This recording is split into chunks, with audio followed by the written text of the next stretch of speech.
సోదరుడు నమ్ముకున్న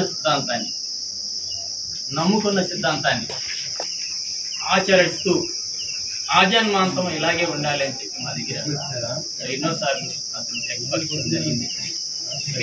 తను అంబేద్కరిజంలో కొనసాగుతూ తన కుటుంబాన్ని కూడా మరి యొక్క సంస్కారాలు ఈ యొక్క ఆచారాలకి కట్టుబడే విధంగా మరి తన కుటుంబాన్ని సొంతగా మార్చుకుని ఇంకా ఇతరులని మారమని అడగటంలో నిజంగా అతను చేసేటటువంటి ఆ పనిలో నిజంగా మేమందరం కూడా మరి చాలా ఈ విషయంలో అభినందిస్తూ ఉన్నామని చెప్పి తెలియజేస్తా ఉన్నాను.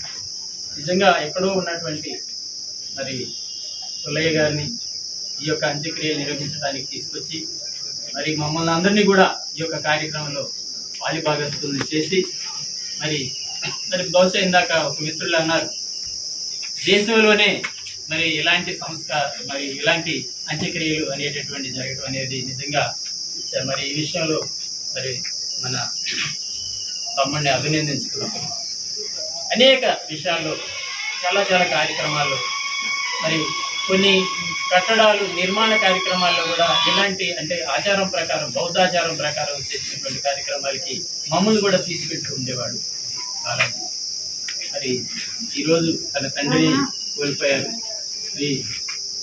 ఈ సందర్భంగా వారికి ప్రత్యేకమైనటువంటి మరి ఆ యొక్క సంతాపాన్ని తెలియజేస్తూ ఇలాంటి కార్యక్రమాన్ని మరి ఇక్కడ ఉన్నటువంటి వాళ్ళందరూ కూడా చాలా మంది వక్తలు నాకంటే ముందు మాట్లాడిన వాళ్ళు నిజంగా ఈ విషయాన్ని చాలా గొప్పగా అప్రిషియేట్ చేశారు. మనం అందరం కూడా మార్పు రావాలంటే మరి ఇలాంటి కార్యక్రమాన్ని ప్రోత్సహిస్తూ ఇలాంటి కార్యక్రమాన్ని ఆచరిస్తూ ఇలాంటి కార్యక్రమంలో మనం అందరం కూడా కలిసికట్టుగా ఉంటే డెఫినెట్ గా మనందరికీ కూడా మన యొక్క భావితరానికి మంచి రోజులు వస్తాయని ఈ యొక్క నూతన సంస్కారాన్ని మరి ప్రవేశపెట్టి మరి ఆచరించి మరి ఈ విధంగా మనందరినీ కూడా ఈ యొక్క కార్యక్రమానికి విచ్చేసే విధంగా చేసినటువంటి బాలాజీ గారికి ప్రత్యేకమైనటువంటి అభినందనలు తెలియజేస్తూ అదేవిధంగా మరి నాంచయ్య గారు వారికి నా సంతాపాన్ని తెలియజేస్తూ ముగిస్తా ఉన్నాను.